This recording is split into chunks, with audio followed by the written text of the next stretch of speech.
शांति।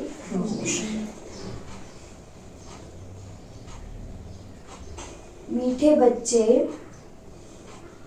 बाप की श्रीमत का रिगार्ड रखना, माना मुरली कभी भी मिस नहीं करना, हर आज्ञा का पालन करना।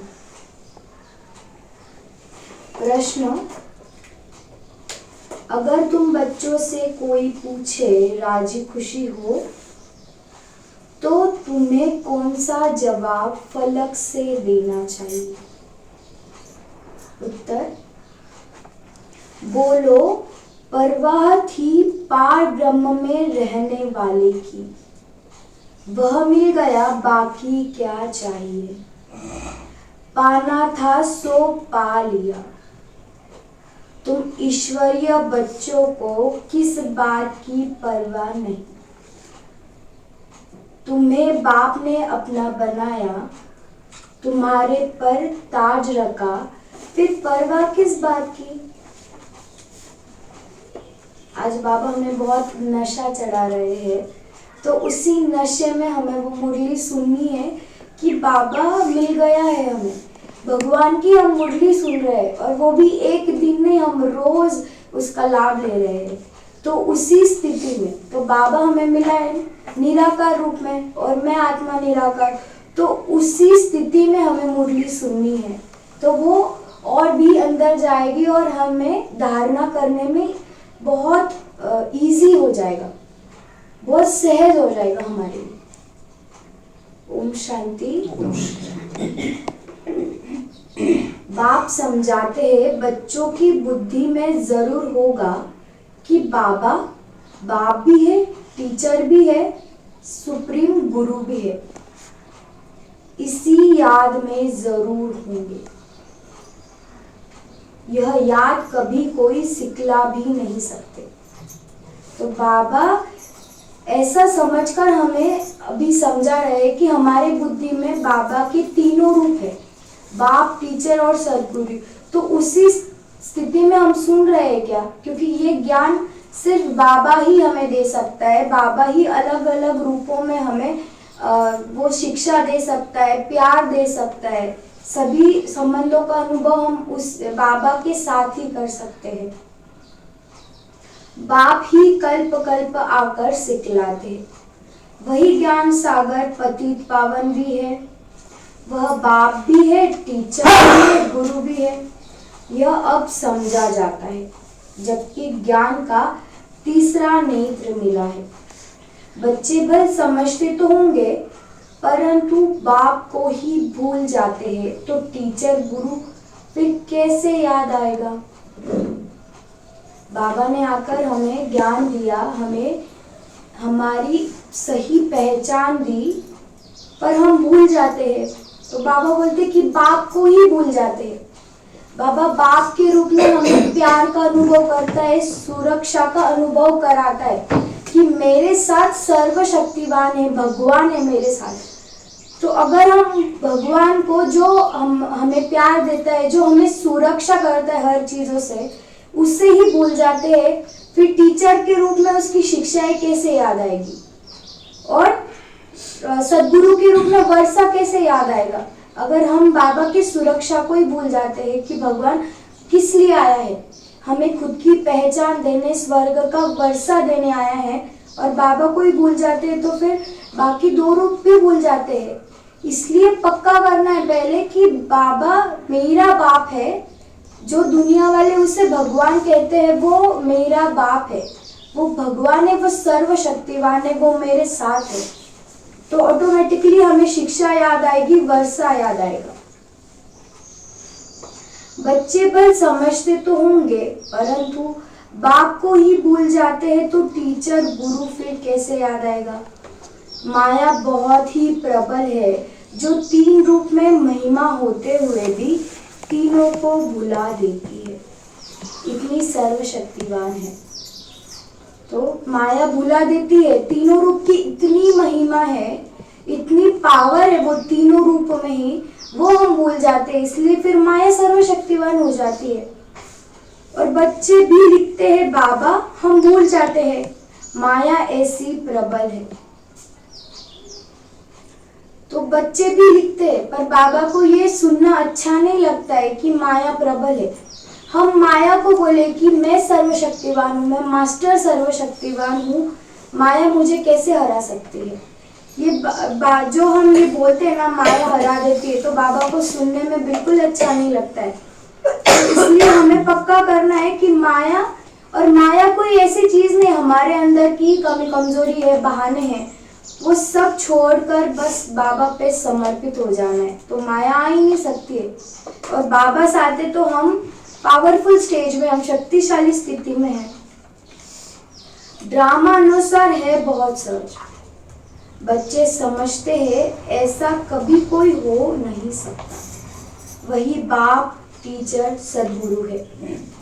सच सच इसमें गपोड़े आदि की कोई बात नहीं, अंदर में समझना चाहिए ना, परंतु माया भुला देती है।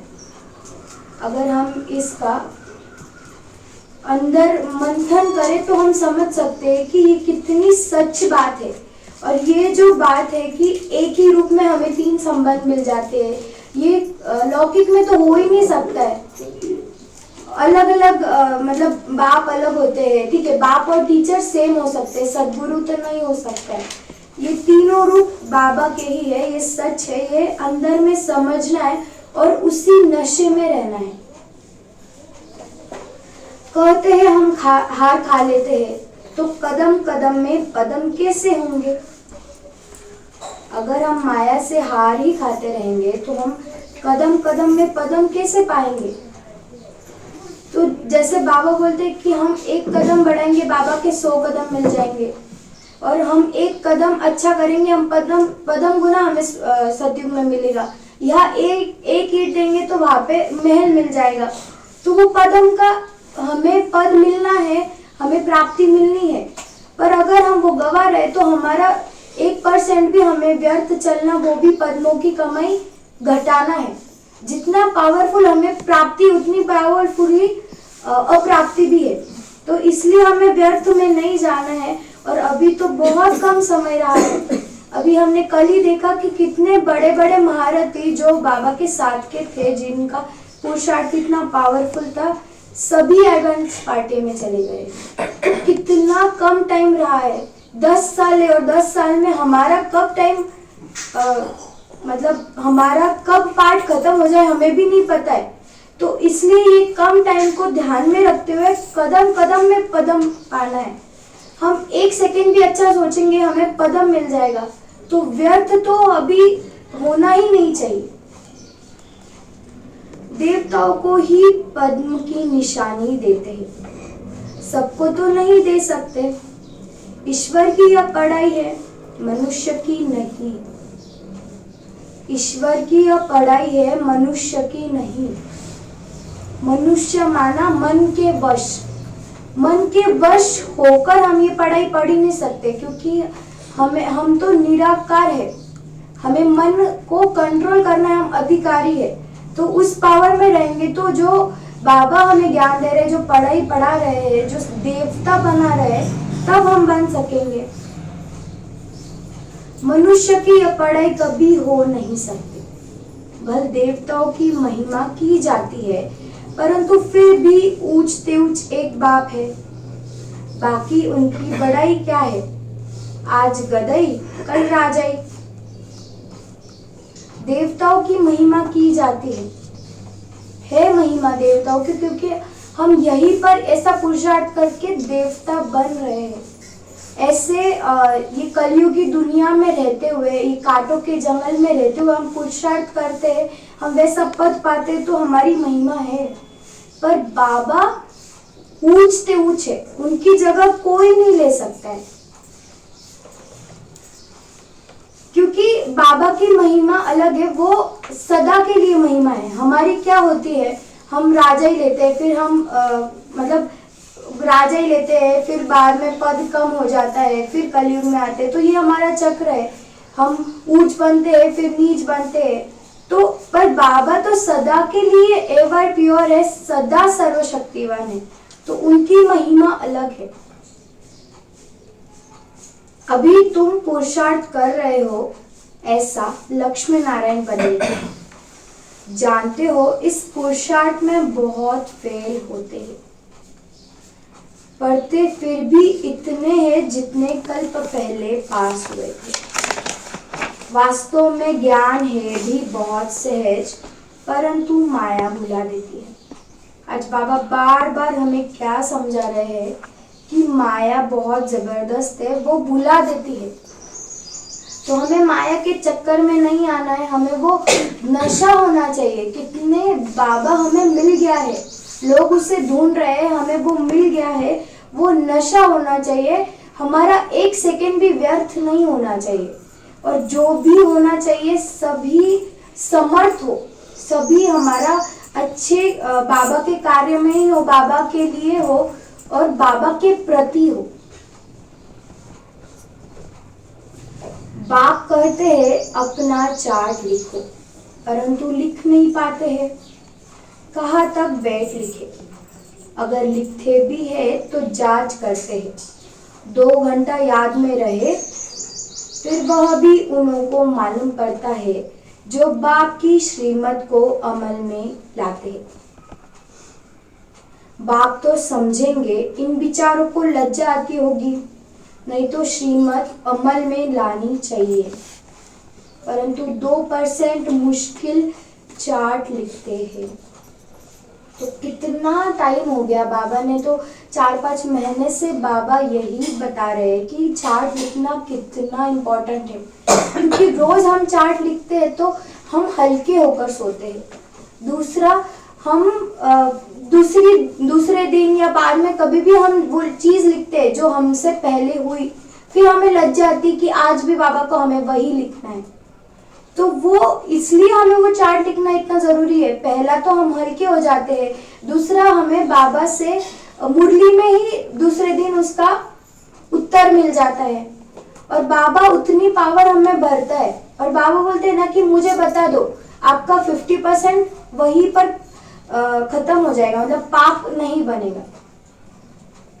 या जो भी हम सोचते हैं वो उसका हमें सॉल्यूशन मिल जाता है। तो मैंने 4-5 महीने पहले जैसे बाबा ने स्टार्ट किया था चार्ट का, तब से सितंबर से स्टार्ट किया, 4-5 महीने हो गए। बहुत हल्का महसूस होता है, बहुत शांति मतलब नींद जो आती है वो योग युक्त आती है, क्योंकि बाबा को सब कुछ दे दिया। तो वो बहुत पावरफुल है। और ऐसे ऐसे अनुभव है कि मैं बाबा को कुछ लिखती थी, दूसरे दिन मुरली में मुझे उसका उत्तर मिल जाता था, या फिर मुझे बताते थे बाबा कि ऐसा करना चाहिए तो ये गलती नहीं होगी। ये टचिंग होती है, पर हमें उतना बाबा को दे देना है। तो अभी सादगी बहन भी चार्ट लिखना स्टार्ट कर दिया, सादगी बहन ने, तो उनकी भी वो जो बुद्धि की लाइन है बाबा से क्लियर होते जा रही है। उनका भी इतना लगन बढ़ते जा रहा है बाबा से। तो वो क्यों? क्योंकि हर चीज बाबा को बता दे रहे ना, तो इसलिए हमें हर एक चीज बाबा को बता देनी है। बाबा तो बैठा ही हुआ है। बाबा बोलते कि सारा मन का कचरा दे दो, मैं आपको बहुत अच्छा फूल बनाने आया हूँ। तो इसलिए बाबा को वो जो फूल बनाने में बाबा जो हमारे लिए मेहनत करता है वो करने देनी है, बाबा को खुशी से देनी है। तो इसलिए बाबा के याद में हमेशा रहना है। बच्चों को श्रीमत का इतना रिगार्ड नहीं है, मुरली मिलते हुए भी पढ़ते नहीं है। दिल में लगता जरूर होगा, बाबा कहते तो सच है, हम मुरली ही नहीं पढ़ते तो बाकी औरों को क्या समझाएंगे क्या? मुरली ही नहीं पढ़ते तो औरों को समझाएंगे क्या? आज सुबह मैं आशा दीदी की मुरली सुन रही थी, तो आशा दीदी ने सबको पूछा 1 तारीख से अभी तक किसने मुरली मिस नहीं की। तो बहुत लोगों ने तो हाथ उठाया कि उन्होंने मुरली मिस नहीं की, पर जिन्होंने हाथ नहीं उठाया मुरली मिस हो गई उनसे, वो बोल रहे थे खबरदार रहो, अभी बहुत कम समय रहा है। और जो बाबा, अभी बाबा का पार्ट क्या है, साकार में बाबा नहीं है, अव्यक्त में बाबा अभी नहीं है, अभी बाबा का निराकार पार्ट स्टार्ट हुआ है। तो बाबा की मुरली से ही हमें मतलब बाबा की अनुभव होगा बाबा का। और बाबा सूक्ष्म में उपस्थित होता है, और अभी बाबा का तो निराकार पार्ट स्टार्ट हो गया। तो कभी बाबा कहा मतलब सूक्ष्म में तो मुरली क्लास में आता ही है, पर मुरली क्लास कितना अब इम्पोर्टेंट हो चुका है क्योंकि बाबा का निराकार पाठ स्टार्ट हो चुका है। तो बाबा हमेशा हमें देखता है, तो बाबा को खुशी होगी क्या? बाबा ने हमें चूज किया है, हम इतने साल से मुरली सुन रहे हैं और हमसे मुरली मिस हो जाती है, बाबा को कैसे लगता होगा? तो इसलिए ये समझना है कि मुझे बाबा को खुश करना है, मुझे बाबा को प्राउड फील कराना है, तो मुरली सुनना है, उसकी धारणा करनी है। और ये 2026 गोल्डन ईयर है हमारे लिए। इस साल में हमें बहुत दिनचर्या हमारी जो बाबा ने बोली है उसी रीति हम चलेंगे तो बहुत आगे हमें, बहुत काल का जो अभ्यास बाबा ने बताया आगे हमें मदद करेगा। इसलिए ये साल हमें गोल्डन ईयर समझ के चलना है और पुरुषार्थ में इतना अच्छी रीति लगना है कि बाबा को खुशी हो हमें देख के।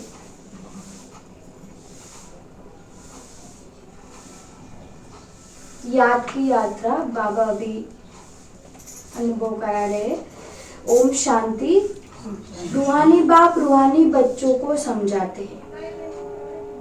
यह तो बच्चे समझते हैं बरोबर हम आत्मा है, हमको परमपिता परमात्मा पढ़ा रहे हैं।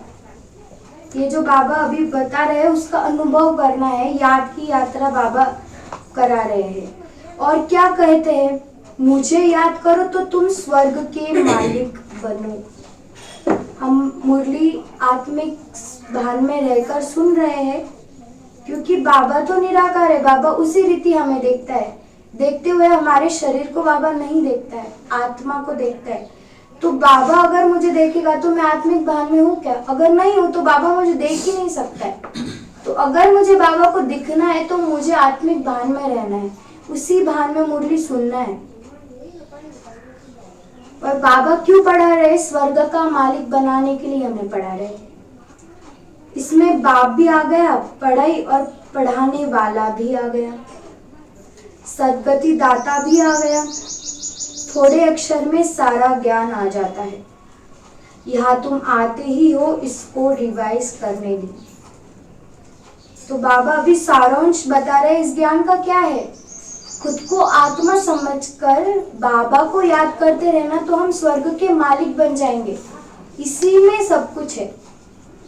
तो आत्मिक भान में रहते हुए बाबा को याद करना है तो वर्षा याद आएगा। वर्षा याद आया तो हमारी स्थिति वैसी बनती जाएगी कि हमें क्या क्या बनना है और हम अभी क्या कर रहे हैं जो हमें बनना है। हम वैसा पुरुषार्थ कर रहे हैं क्या कि हम स्वर्ग में जाएंगे।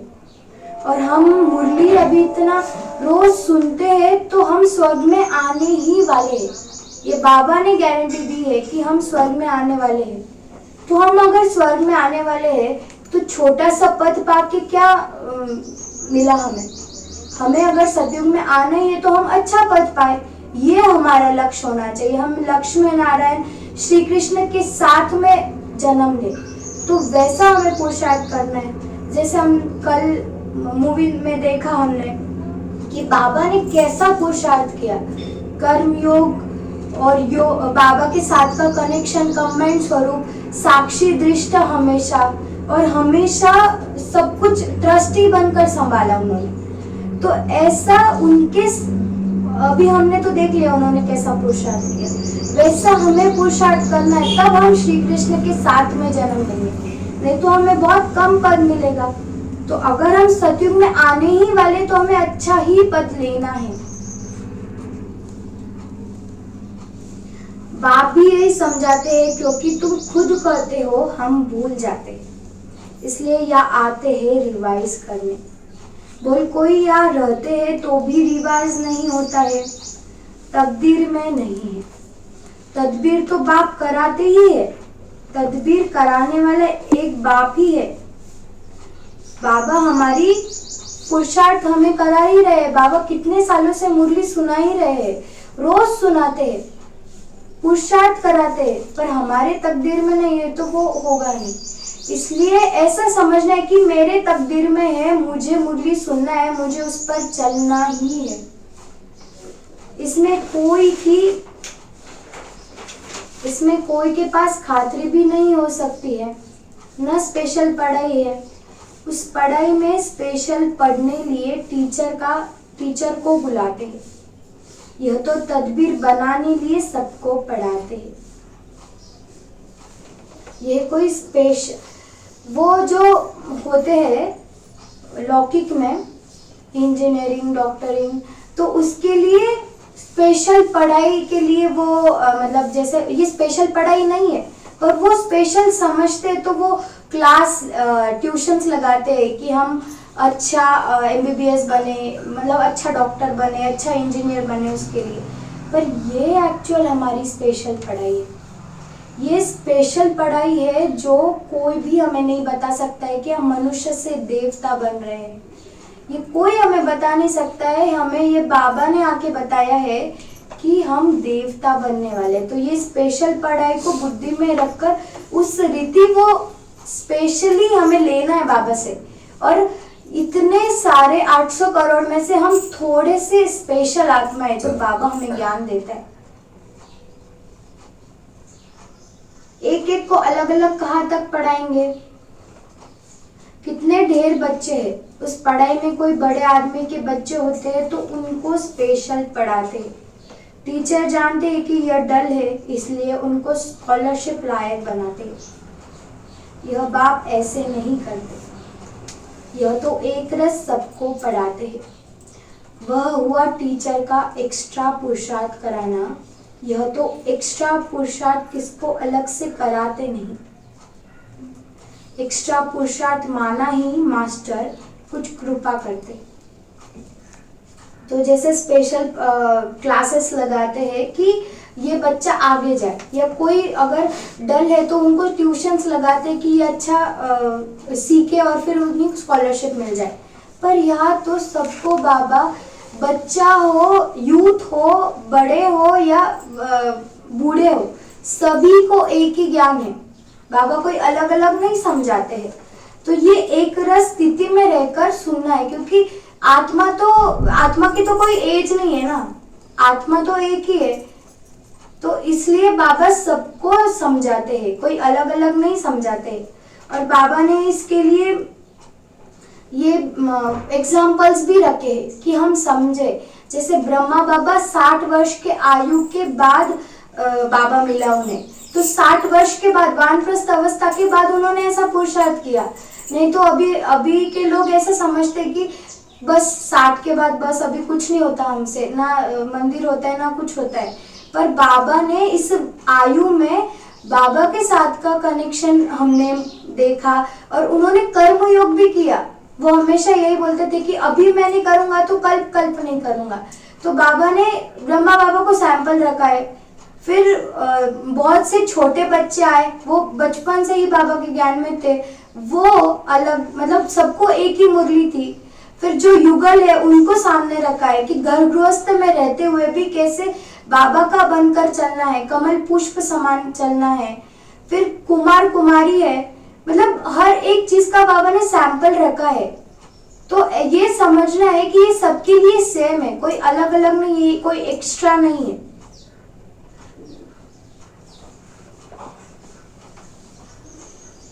एक्स्ट्रा पुरुषार्थ माना ही मास्टर कुछ कृपा करते हैं। ऐसे तो भल पैसे लेते हैं, खास टाइम दे पढ़ाते हैं, जिससे वह जास्ती पढ़कर होशियार होते हैं। यहाँ तो जास्ती कुछ पढ़ने की बात ही नहीं है, इनकी तो बात ही नहीं है।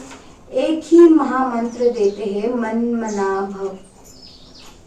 तो एक्स्ट्रा जो लौकिक में क्लासेस कराते हैं उनको स्पेशल पैसे देते हैं, स्पेशल टाइम 1.5-2 घंटा देते हैं कि ये अच्छे से पढ़े।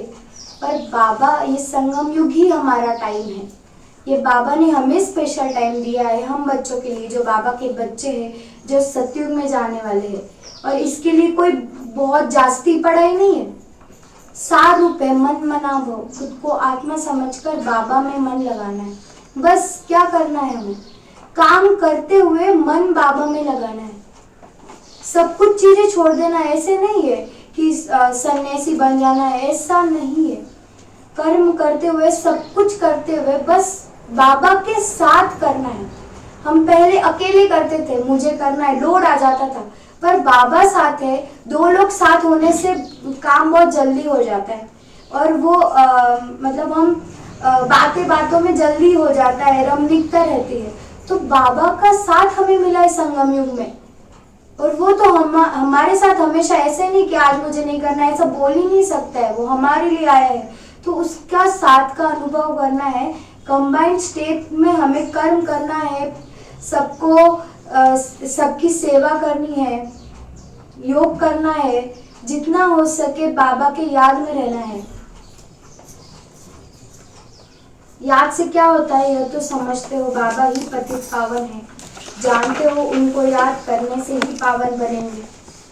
हम जानते हैं बाबा को याद करने से ही हम पावन बनेंगे, और कोई रास्ता ही नहीं है। हमारे भी कर्म विनाश बाबा को याद करने से ही होने वाले।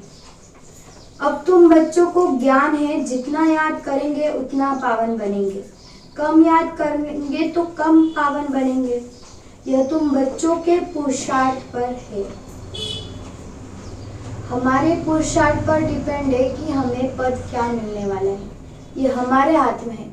इसलिए हमें पुरुषार्थ बहुत तीव्र करना है और बहुत अच्छी रीति करना है। ब्रह्मा बाबा तो एग्जाम्पल है, मम्मा है, जानकी दादी है, गुलजार दादी है, रतन मोहिनी दादी है, इतने सारे एग्जाम्पल्स बाबा ने रखे सामने।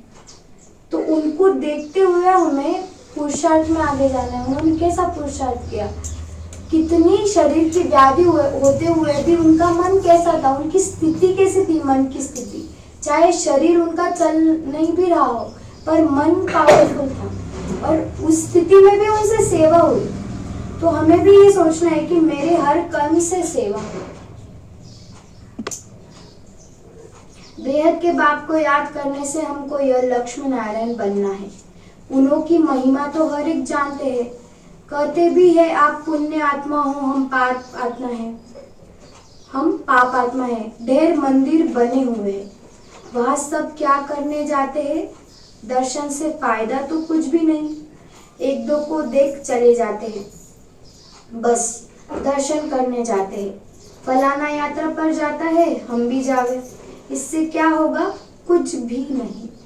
तुम बच्चों ने भी यात्राएं की है, जैसे और त्योहार मनाते हैं वैसे यात्रा भी एक त्योहार समझते हैं। अभी तुम याद की यात्रा भी एक त्योहार समझते हो। तुम याद की यात्रा में रहते हो, अक्षर ही है मन मनाभव। यह तुम्हारी यात्रा अनादि है। यह भी कहते हैं वह यात्रा हम अनादि करते आए हैं, परंतु तुम अभी ज्ञान सहित कहते हो हम कल्प कल्प यह यात्रा करते हैं। बाप ही आकर यह यात्रा सिखलाते हैं। तो जैसे लौकिक में यात्राएं करते हैं, और आजकल क्या हो गया है, शो हो गया है कि ये जा रहे हैं तो हमें भी जाना है। और यात्राएं तो सिर्फ है, बट वो एक पर्यटन स्थल हो गया है कि हाँ ठीक है उस बहाने हम घूमने चले जाएंगे, तो वहाँ से कुछ प्राप्ति होती ही नहीं है। जो पहले के वाइब्रेशंस थे, इतने पावरफुल मंदिरों के वाइब्रेशंस थे, अभी वो नहीं रहे, क्योंकि अभी उस भावना से ही नहीं जाते हैं, तो वो वाइब्रेशन नहीं रहे, उससे कुछ प्राप्ति होती ही नहीं है।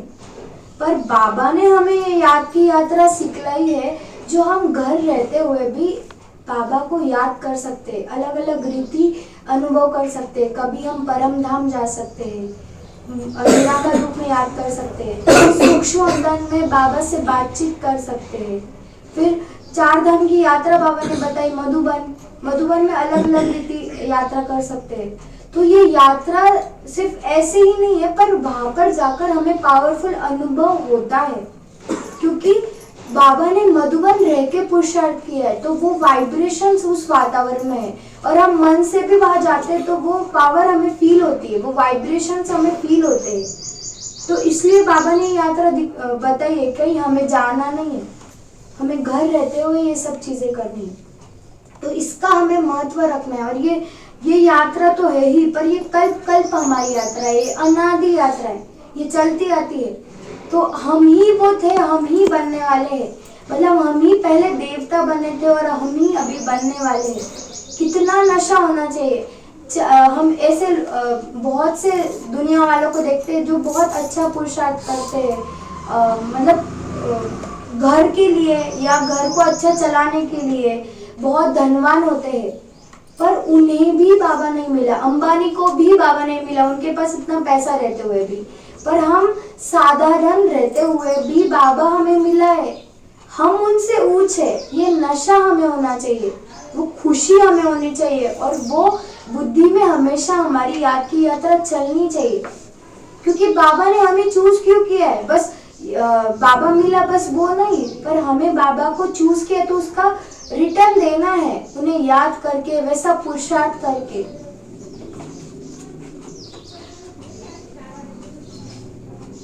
यह तो बेहद का बाप कहते हैं, मुझे याद करो तो तुम पावन बन जाएंगे।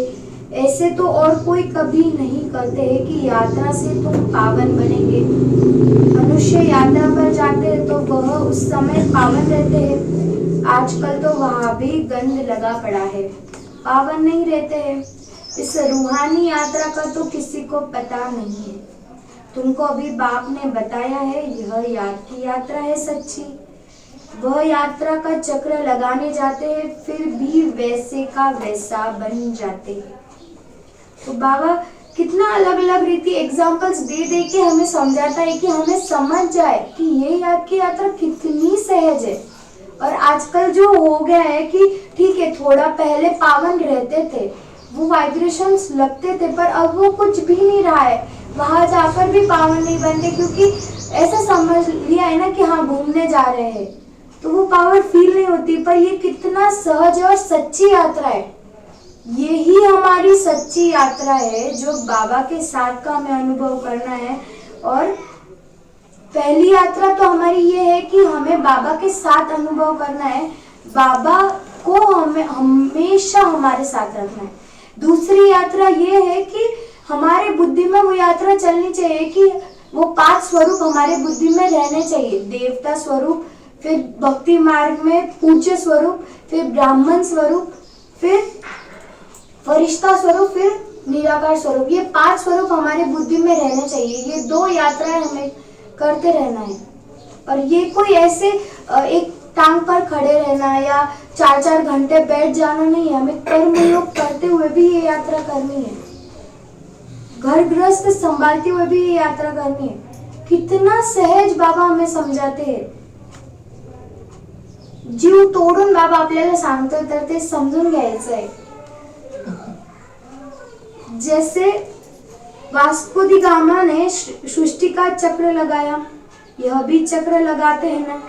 गीत भी है ना, चारों तरफ लगाए फेरे, फिर भी हरदम दूर रहे। भक्ति मार्ग में तो कोई मिल नहीं सकते। भक्ति मार्ग में तो कोई मिला नहीं सकते। भगवान कोई को मिला नहीं, भगवान से दूर ही रहे। फेरे लगाकर फिर भी घर में आकर 5 विकारों में फंसते हैं। वह सब यात्राएं है झूठी। वो जो बना हुआ है चारों तरफ लगाए फेरे, फिर भी हमें भगवान नहीं मिला, फिर भी हम भगवान से हरदम दूर रहे। क्योंकि अब क्या हो गया है, भगवान से मिलना तो दूर, पर उनके प्रतिनिधि इतने आ गए हैं कि उनको याद करते करते हम भगवान तक पहुंचते ही नहीं है। और हमारी बुद्धि उन्हीं में फंस जाती है, वही सब कुछ है। और वो खुद वो मूर्ति को याद करते हैं, पर हम उन्हीं में फंस जाते हैं। तो हमें उनमें नहीं फंसना है। हमें तो डायरेक्ट कनेक्शन मिल चुका है, हमें तो डायरेक्ट भगवान मिल गया है। भगवान ने हमें ढूंढा है, हमने भगवान को नहीं ढूंढा। तो अभी हमें समझ गया ये सब झूठी यात्रा है। जो बाबा हमें बता रहे वही सच्ची है। अभी तुम बच्चे जानते हो ये पुरुषोत्तम संगम युग, जबकि बाप आए हैं। एक दिन भी सब जान जाएंगे बाप आया हुआ है। एक दिन सब जान जाएंगे बाप आया हुआ है। भगवान आखिरी में मिलेगा, लेकिन कैसे, यह तो कोई भी जानते नहीं है। तो एक दिन ऐसा आएगा जो सबको पता चल जाए कि भगवान धरती पर आ गया है और उनका गुप्त कार्य चल रहा है स्वर्ग बनाने के लिए। ये आएगा और हमें बाबा ने अभी से चूज कर लिया है, तो वो अनुभव हमें करना है और आगे जाके हमें ही प्रत्यक्षता करनी है कि हमें कौन मिला, भगवान मिला, हमारे द्वारा ही वो होगा। तो हमें वो कर्तव्य करना है। हमें ऐसा बनना है कि हमारे द्वारा उन्हें समझ जाए कि भगवान धरती पर आ गया है। तो अभी से हमें ऐसा पुरुषार्थ करना, हमें ऐसी प्रत्यक्षता करनी है। इसलिए 2026 में हमें खुद वैसा बन जाना है, तब हम प्रत्यक्षता लायक बनेंगे। यह तो मीठे मीठे बच्चे जानते हैं कि हम श्रीमत पर इस भारत को फिर से स्वर्ग बना रहे हैं। भारत का ही तुम नाम लेंगे, उस समय और कोई धर्म होता नहीं, सारी विश्व पवित्र बन जाती है। अभी तो ढेर धर्म है। बाप आकर तुमको सारे झाड़ का नॉलेज सुनाते हैं, तुमको स्मृति दिलाते हैं। तुम सो देवता थे, फिर सो क्षत्रिय, सो वैश्य, सो शूद्र बने। अभी तुम सो ब्राह्मण बने हो। यह हम सो का अर्थ बाप कितना सहज समझाते हैं। ये हमें पहले सो का अर्थ नहीं पता था, पर बाबा ने हमें ये हम सो का अर्थ समझाया है कि हम ही वो थे, हमने ही देवता पद पाया था, हमने वैसा पुरुषार्थ किया था। वो बाबा बार बार हमें स्मृति दिलाते हैं। क्यों दिलाते हैं? क्योंकि जब हम कोई कार्य कर लेते हैं तो हमें वो करना मुश्किल नहीं होता है, पर जब हम कोई कार्य हाथ में लेते हैं पहली बार, तो उसको करने में हमें 3-4 घंटे लग जाते हैं, कोई हम अगर कार्य ले तो। पर जो हमने किया हुआ है तो वो हम इजीली 1 घंटे में कर लेते हैं। तो बाबा यही हमें स्मृति दिलाते कि हमने वो पद पाया था, हम उस लायक है। तो हमें वो याद दिलाना है कि मैं वो लायक आत्मा हूँ। बाबा ने मुझे ऐसे ही नहीं ढूंढा, ऐसे ही नहीं चूज किया है, मुझ में वो क्वालिटी है। तो वो बुद्धि में रखते हुए, वो नशा रखते हुए पुरुषार्थ करना है। ओम अर्थात मैं आत्मा, फिर हम आत्मा ऐसे चक्र लगाती है। वह तो कह देते हैं हम आत्मा सो परमात्मा, परमात्मा सो हम आत्मा। तो बाबा आगे एक्सप्लेन करते कि ठीक है यात्रा है, पर मैं आत्मा ये यात्रा कर रही हूँ। ये जो बाबा यात्रा का एक्सप्लेन कर रहे हैं वो क्यों कर रहे हैं? क्योंकि बाकी सारी आत्माएं शरीर की यात्रा है, पर ये यात्रा आत्मा की यात्रा है। चाहे हमें मधुबन, मन से मधुबन जाना है या सूक्ष्मतन जाना है, पर आत्मिक भान में जाना है। और जब हम परम धाम या सूक्ष्मतन का अनुभव करते तो हम शरीर के भान में तो कर ही नहीं सकते। तो हमें ये पक्का होना चाहिए, पहले हमारा ये जो फाउंडेशन है आत्मा का, ये हमें पक्का करना है, तभी हम ये एक्चुअल ये जो सच्ची यात्रा है उसका अनुभव कर सकते हैं। दुनिया में कहते हैं आत्मा सो परमात्मा, परमात्मा सो आत्मा। एक भी नहीं जिसको हम सो का अर्थ यथार्थ मालूम हो। ऐसा कोई भी नहीं जिसको पता हो हम सो का अर्थ क्या है, पर हमें पता है। हम इतने ज्ञानवान, बाबा ने हमें बना दिया है, हमें पता है। तो हमें औरों को समझाना है, वो बाबा का अनुभव कराना है, उन्हें वो ज्ञान समझाना है, उन्हें वो परिचय देना है। हमारा जीवन का लक्ष्य क्या होना चाहिए? बाबा ने हमें चूज किया है, हमें परिचय देते रहना है, हमें जो मुरझा गए उन्हें ज्ञान देते रहना है, और हमारा हर कर्म, हमारा बोल, हमारी वृत्ति सब कुछ आत्मिक भान में हो, बाबा के याद में हो। तो बाप कहते हैं यह जो मंत्र है यह हरदम याद रखना चाहिए। चक्र बुद्धि में नहीं होगा तो चक्रवर्ती राजा कैसे बनेंगे? आगे जाके अगर हमें चक्रवर्ती राजा बनना है तो ये चक्र हमारा बुद्धि में चलता रहना चाहिए। ये स्मृति हमें याद दिलाती रहनी चाहिए, तब हमें वो राजा की, मतलब राजा बनने वाले वो याद आएगा। और हम राजा बनने वाले तो ऐसे ही पुरुषार्थ करके, ढीला ढाला पुरुषार्थ करके तो राजा कोई बन नहीं सकता है। राजा बनना है तो राजा की क्वालिटी क्या है हमें पता है, तो वो क्वालिटी बुद्धि में रखते हुए वो हमारे अंदर हमें धारण करनी है, तब हम चक्रवर्ती राजा बनेंगे। अभी हम आत्मा ब्राह्मण है, फिर हम सो देवता बनेंगे। यह तुम कोई से भी जाकर पूछो, कोई नहीं बताएंगे। वह तो 84 का अर्थ भी नहीं समझते। भारत का उत्थान और पतन गाया हुआ है, यह ठीक है। सतो प्रधान, सतो रजो तमो, सूर्यवंशी, चंद्रवंशी, वैश्यवंशी। अभी तुम बच्चों को सब मालूम पड़ गया है। सब हमें स्टेजेस हमें पता चल गए कि हम क्या थे फिर क्या बने, धीरे धीरे धीरे धीरे। तो ये हमें पता है। बीज रूप बाप को ही ज्ञान का सागर कहा जाता है। वह इस चक्र में नहीं आते हैं। ऐसे नहीं हम जीवात्मा सो परमात्मा बन जाते हैं, नहीं। बाप आप समान नॉलेजफुल बनाते हैं, आप समान गॉड नहीं बनाते हैं। इन बातों को बहुत अच्छी रीति समझना है, तब बुद्धि में चक्र चल सकता है, जिसका नाम स्वदर्शन चक्र रखा है। तो बाबा आकर हमें बताते हैं, हमें नॉलेजफुल बनाते हैं, हमें नेक्स्ट टू गॉड मतलब देवता जो महिमा गाते हैं वैसा बनाते हैं। पर हम परमात्मा, हम ईश्वर कभी बन नहीं सकते हैं। ये हमें बुद्धि में रखना चाहिए। हमें ये उल्टा अभिमान नहीं आना चाहिए कि बाबा हमें कितना ऊंच बना रहे हैं, क्योंकि बाबा से ऊंचा तो कोई नहीं है और बाबा हमें बना रहे हैं, ये बुद्धि में होना चाहिए। कोई हमारे लिए कुछ करता है तो हमारे मन में तो हमेशा रहता है ना कि ये आत्मा बिना कुछ कहे कितना कुछ करती है हमारे लिए। तो भगवान हमारे लिए क्या करता है और हमें क्या बनाता है, ये बुद्धि में हमेशा होना चाहिए।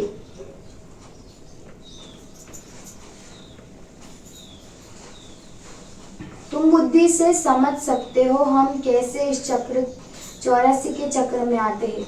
इसमें सब आ जाता है, समय भी आता है, वन भी आ जाता है, वंशावली भी आ जाती है।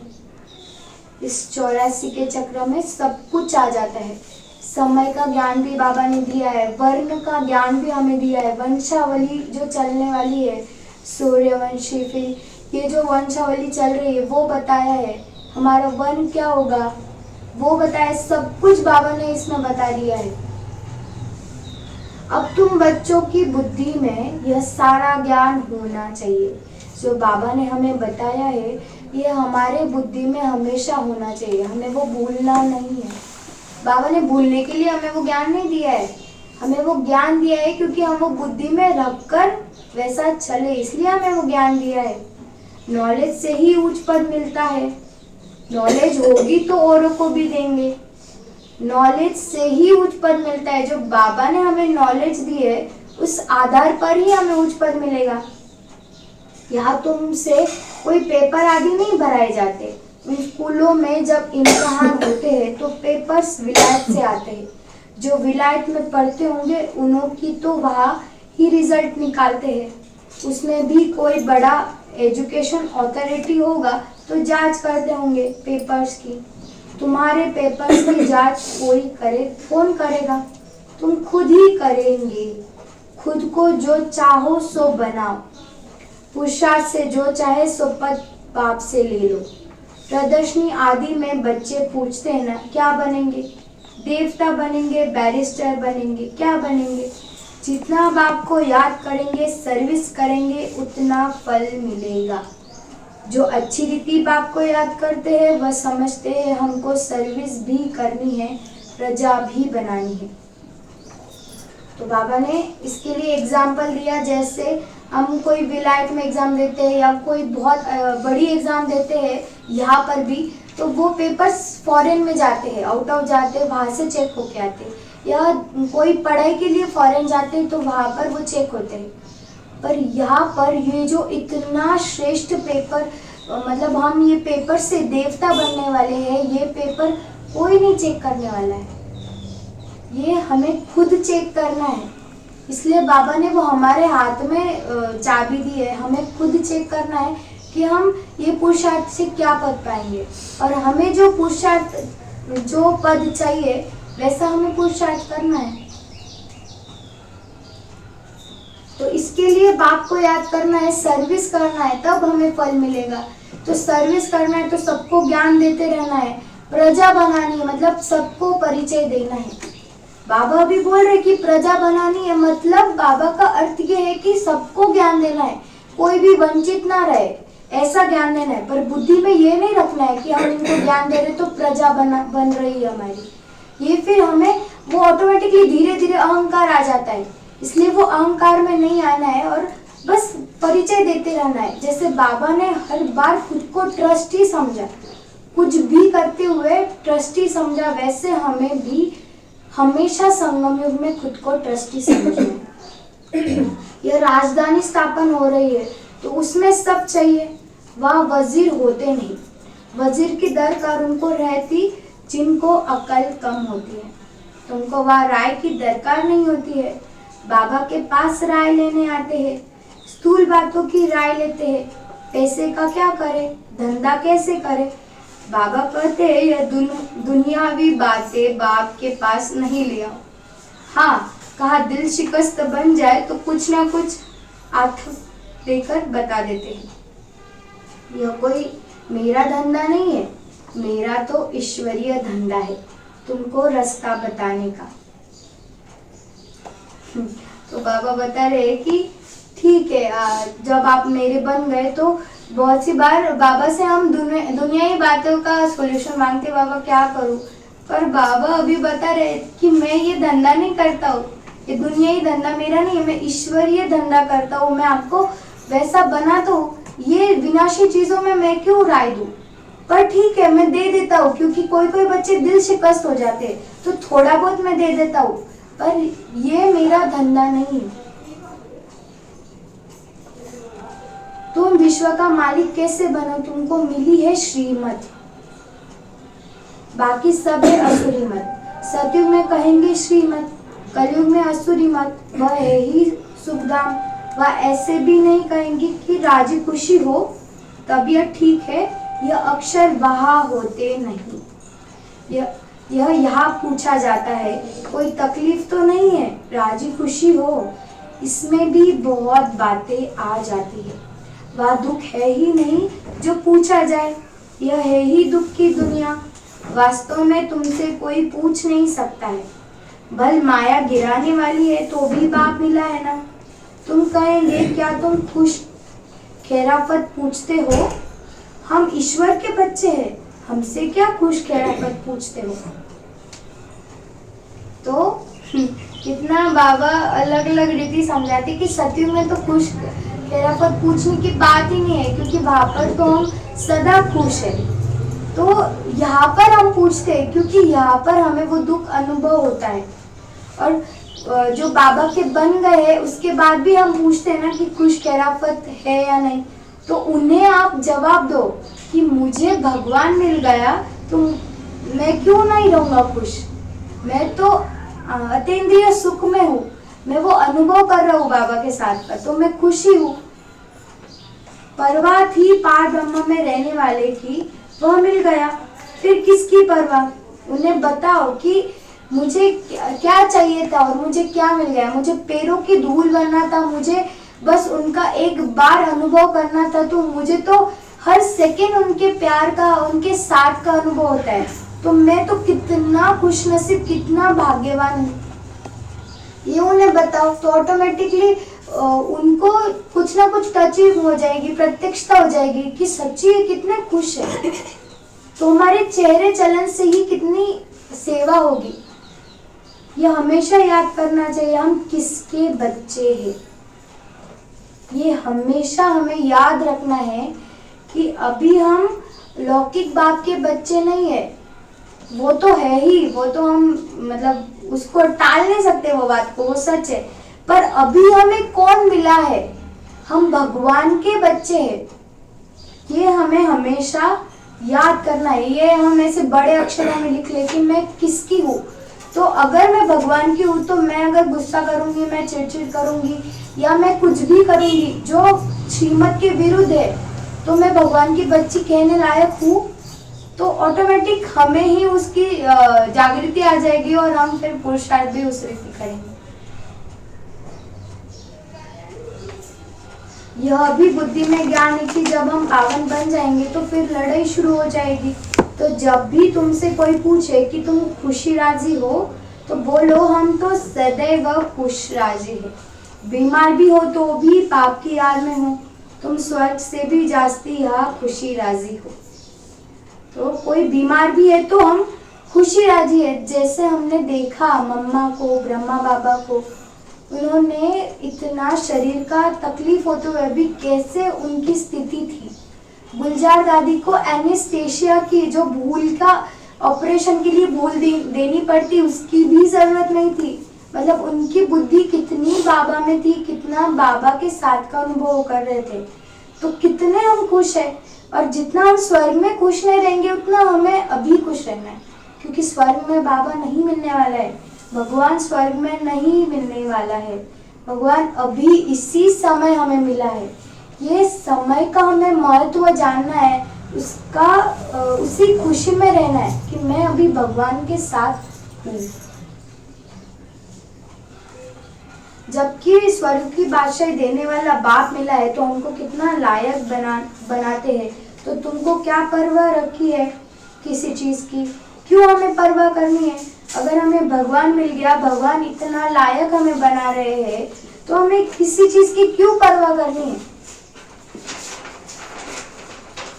ईश्वर के बच्चों को क्या परवाह? वहां देवताओं को भी परवाह नहीं।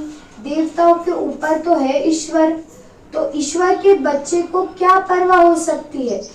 बाबा हमको पढ़ाते हैं, बाबा हमारा टीचर सदगुरु है, बाबा हमारे ऊपर ताज रख रहे हैं, हम ताजधारी बन रहे हैं। तुम जानते हो तुमको विश्व का ताज कैसे मिलता है? बाप नहीं ताज रखते, यह भी तुम जानते हो। सतयुग में बाप अपना ताज अपने बच्चों पर रखते हैं, जिसको अंग्रेजी में कहते हैं क्राउन प्रिंस। तो बाबा सतयुग में आकर हमारे सिर पर ताज नहीं रखने वाला है, बाबा अभी हमें ताजधारी बनाते हैं। तो वो अनुभव हमें यहीं पर करना है।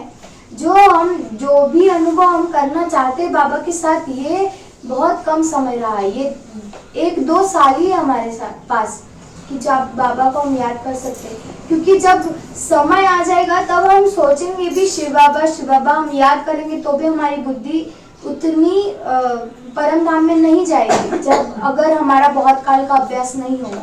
इसलिए 1-2 साल है ना, ये पूरा बाबा के लिए हो। यहाँ जब तक बाबा का ताज बच्चों को मिला तब तक बच्चों को उत्कंठा रहेगी, कहा बाप मरे तो ताज हमारे सिर पर आवे, आश होगी प्रिंस से महाराजा बनूं। वहाँ तो ऐसी बात नहीं होती है। अपने समय पर कायदे अनुसार बाप बच्चों को ताज देकर फिर किनारा कर लेते हैं। वहाँ वानप्रस्थ की चर्चा होती नहीं, बच्चों को महल आदि बना कर देते हैं, आशाएं सब पूरी हो जाती है। तुम समझ सकते हो सतयुग में सुख ही सुख है। प्रैक्टिकल में सब सुख तब पाएंगे जब वहाँ जाएंगे। प्रैक्टिकल में हम सब सुख कब पाएंगे? जब हम वहाँ जाएंगे। तो उसके लिए बाबा ने एक एग्जाम्पल बताया कि जैसे यहाँ पर क्या होता है कि जब हमें मतलब पापा का वर्षा बच्चे को मिलता है तो वो बच्चा सोचता है कि ये कब जाएंगे जब मुझे उनका वो अधिकार मिले। पर यहाँ पर तो वैसी बातें नहीं है, और सतयुग में भी वैसी बातें होती नहीं। सतयुग का बाबा एक्सप्लेन कर रहे हैं कि वहाँ पर तो कायदे अनुसार सब कुछ होता है, एक टाइम पीरियड होता है, तब तक वो बाप के पास होता है, फिर बच्चे को मिल जाता है। तो ये सब बातें हमें अनुभव करनी सतयुग में जाकर, पर अभी हमें बाबा के साथ का अनुभव करना है। बाबा जो हमें ताजधारी बना रहे हैं, जो ताज हमें दिया है बाबा ने, वो बुद्धि में रखना है कि मैं आत्मा मास्टर सर्वशक्तिवान हूँ, मैं विघ्न विनाशक हूँ, मैं देवता हूँ। ये जो मतलब स्वमान भी हमारे लिए ताज के रूप में ही है। ये ताज हमारी बुद्धि में होगा, ये स्वमान हमारी बुद्धि में होगा तो हमारे से वही कार्य होगा, वैसे ही रीति हमारे से कार्य होगा। तो ये हमें बुद्धि में रखना है। वह तो तुम ही जानो स्वर्ग में क्या होगा, एक शरीर छोड़ फिर कहाँ जाएंगे। अभी तुम्हें प्रैक्टिकल में बाप पढ़ा रहे हैं, तुम जानते हो हम सच सच स्वर्ग में जाएंगे। वह तो कह देते हैं हम स्वर्ग में जाते हैं, पता भी नहीं है स्वर्ग किसको कहा जाता है। जन्म जन्मांतर यह अज्ञान की बातें सुनते आए हैं, अभी बाप तुमको सत्य बातें सुनाते हैं। तो कितना टाइम हो गया, कितने जन्म जन्म हमने ये ज्ञान की बातें सुनिए, स्वर्ग ऊपर है, सब देवी देवता ऊपर रहते हैं, फिर हमें कुछ मदद की जरूरत होती है तो हम ऊपर से मदद करते, ऊपर से हमें देखते हैं, फिर हमारे ऊपर फूल मालाएं चढ़ाते। तो ये सारी अज्ञानी बातें है, इसका कोई अर्थ ही नहीं निकलता है। पर बाबा ने हमें सच सच स्वर्ग का जो एक्चुअल स्वर्ग का नॉलेज है, जो ज्ञान है, वो बाबा ने हमें दिया है कि स्वर्ग क्या है, स्वर्ग यही होने वाला है। और स्वर्ग जैसा जो देवता बनने वाले वैसा पुरुषार्थ हमें अभी करना है, तब हम स्वर्ग में जाएंगे। ये सभी बातें सिर्फ बाप हमें समझाते हैं। अच्छा, मीठे मीठे सिलसिले बच्चों प्रति माता पिता बाप दादा का याद प्यार और गुड मॉर्निंग। रूहानी बाप की रूहानी बच्चों को नमस्ते। हम रूहानी बच्चों की रूहानी बाप दादा को याद प्यार गुड मॉर्निंग नमस्ते। वाह बाबा, शुक्रिया बाबा, शुक्रिया। धारणा के लिए मुख्य सार, सदा राजी खुशी रहने के लिए बाप की याद में रहना है, पढ़ाई से अपने ऊपर राजे का ताज रखना है, श्रीमत पर भारत को स्वर्ग बनाने की सेवा करनी है, सदा श्रीमत का रिगार्ड रखना है। वरदान, श्रेष्ठ तकदीर की स्मृति द्वारा अपने समर्थ स्वरूप में रहने वाले सूर्यवंशी पद के अधिकारी भव। श्रेष्ठ तकदीर की स्मृति द्वारा अपने समर्थ स्वरूप में रहने वाले सूर्यवंशी पद के अधिकारी भव। जो अपनी श्रेष्ठ तकदीर को सदा स्मृति में रखते हैं, वह समर्थ स्वरूप में रहते हैं। उन्हें सदा अपना अनादि असली स्वरूप स्मृति में रहता है। कभी नकली वेश धारण नहीं करते। कई बार माया नकली गुण और कर्तव्य का स्वरूप बना देती है, किसको क्रोधी, किसको लोभी, किसी को दुखी, किसी को अशांत बना देती है। लेकिन असली स्वरूप इन सब बातों से परे है। जो बच्चे अपने असली स्वरूप में स्थित रहते हैं, वह सूर्यवंशी पद के अधिकारी बन जाते हैं। तो बाबा ने हमें हमारा असली स्वरूप बता दिया है। हमारा ओरिजिनल स्वरूप आत्मिक रूप है, और उसके जो 7 गुण है वो हमारा असली स्वरूप है, हमारे संस्कार है, और अष्ट शक्ति है जो बाबा ने हमें बताई। समाने की शक्ति, समेटने की शक्ति, सहयोग की शक्ति, निर्णय करने की शक्ति, परखने की शक्ति, विस्तार को संकीर्ण करने की शक्ति, ये शक्तियाँ हमारे अंदर है। जब ये स्मृति हमारे अंदर रहेगी, तब ये जो माया अलग अलग रूपों में आती है, मतलब वो हमारे ही पुराने स्वभाव संस्कार होते हैं। क्रोधी बना देती है, लोभी बना देती है, किसी की बातों में हम एक्सपेक्टेशंस रखते हैं तो हम दुखी बन जाते हैं। तो ये सारी बातें क्या है, असली रूप है ही नहीं, अनरियल। हमें रियल रूप में रहना है हमारे, तभी हम सूर्यवंशी पद के अधिकारी बनेंगे। और जैसे हम ये स्मृति रखेंगे कि हम देवता बनने वाले हैं, तो ऑटोमेटिकली वो समर्थी स्वरूप, वो शक्तिशाली स्वरूप आ जाएगा।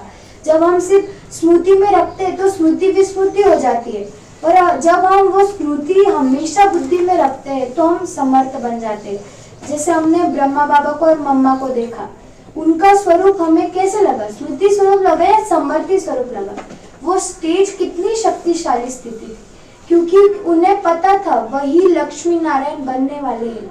वो समर्थी उन्हें वैसा पुरुषार्थ करा रही थी, वो स्मृति उन्हें वैसा पुरुषार्थ करा रही थी, तो उनका तब जाके वो समर्थ स्वरूप बन गया। उनको देख के ही कितनों लोगों को साक्षात्कार होता था, उनको देख के कितनों को लगता था कितने शक्तिशाली है। तो ऐसा हमें बनना है, तब हम सूर्यवंशी पद के अधिकारी बनेंगे। स्लोगन, सर्व पर रहम करने वाले बनो तो अहम और वहम समाप्त हो जाएगा। सर्व पर हमें रहम करनी है। हम बाबा के बच्चे, रहम दिल बच्चे हैं, तो हमें सब पर रहम करनी है। तो वो जो अहंकार आ जाता है वो भी नहीं आएगा, और जो वहम है कि मैं ही श्रेष्ठ हूँ वो भी नहीं आएगा। सब कुछ समाप्त हो जाएगा जब हम रहम की भावनाओं में रहेंगे, रहम की दृष्टि हमारी रहेगी, रूहानी दृष्टि हमारी रहेगी। अव्यक्त इशारे, जब आपकी रचना कमल पुष्प जल में रहते, जल के बंधन से मुक्त है, तो जब रचना में यह विशेषता है तो क्या मास्टर रचता में नहीं हो सकती? जब कभी बंधन में फंस जाओ तो अपने सामने कमल पुष्प का दृष्टांत रखो कि जब कमल पुष्प न्यारा प्यारा बन सकता है तो क्या मास्टर सर्वशक्तिवान नहीं बन सकते? तो सदा बन जाएंगे। ये कमल पुष्प क्या है? रचना है। ये हम रचयिता है। हम ये जो तत्व है, 5 तत्व, इससे हम ये हमारी रचना है, हम अलग है इससे। तो ये जो रचना है कमल पुष्प, ये पानी के भी बंधन में नहीं रहते हैं। तो अगर रचना ऐसा कार्य कर सकती तो हमें कोई बंधन कैसे रोक सकता है? हम तो मास्टर सर्वशक्तिवान है। तो वो नशा रहेगा तो हम सदा के लिए